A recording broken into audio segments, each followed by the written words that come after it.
CNR சொல்ற இந்த Susheela matter வந்து நான் கூட ஏதோ ரொம்ப ரகசியமா இருக்கும் போலன்னு நினைச்சா அத்தனை பேருக்கும் தெரிஞ்சிருக்கு.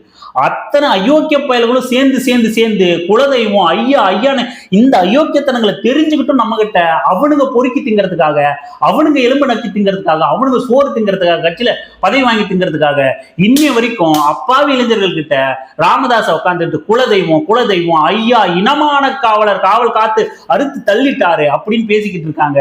கொஞ்சம் கூட ஒரு பத்திரிகை நாகரிகங்கள்ல தனிநபர் ஒழுக்கம் கிடையாது, ஒரு அரசியல் நேர்மை கிடையாது. மக்களுக்கு எந்த மக்கள் வன்னிய மக்கள் போட்ட பிச்சை தான் ராமதாஸோட வாழ்க்கை.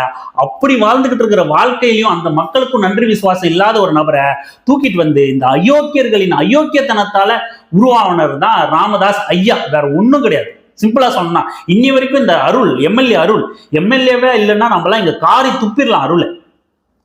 அருளுக்கெல்லாம் அத்தனை அயோக்கிய தனங்களும் தெரியும். போய் போட்டோ எடுத்துக்கிறாங்க சுசிலா கூட, பொதுவெளியில பேஸ்புக்லயே பகிர்றானுங்க அப்பட்டமா. இப்ப 2 பேரும் பிரிஞ்சதுனால அருள் போயிட்டு சுசிலா கூட போட்டோ எடுத்துக்கிட்டத குடும்பத்தோட சுசிலாவோட குடும்ப நிகழ்ச்சியில இவன் அன்புமணி தரப்பு வந்து போட்டோ வெளியிடுது பப்ளிக்கா பேஸ்புக்ல.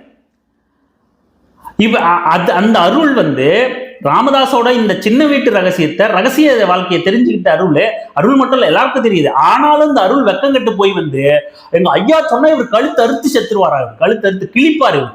என்ன எளவுக்கு நீ கழுத்து அறுத்து சாக சொல்லு? உங்க ஐயா ரகசிய வாழ்க்கை வாழ்ந்துகிட்டு இருக்கிறதுக்கா? 1க்கும் மேற்பட்ட நாடக காதல் பண்ணத்துக்கு நீ கழுத்து அறுத்து சாக போறியா? எதுக்கு சாக போற நீ? யாரு ஏமாத்த நீ இந்த அயோக்கியத்தனம் பண்ணிக்கிட்டு இந்த ஃப்ராட் வேலை பண்ணிக்கிட்டு இப்படி ஏதாவது எம்எல்ஏன்னு பார்த்து மரியாதையா பேசுறோம். நாங்க கழுத்தெடுத்து செத்துருவேன், ஐயோ சொன்னா ராஜினாமா பண்ணி கிழிச்சிருவேன், 6 மாசம் இருக்குது இவர் ராஜினாமா பண்ணிட்டு வந்து இவர் யோகியன்னு காமிப்பாராங்க.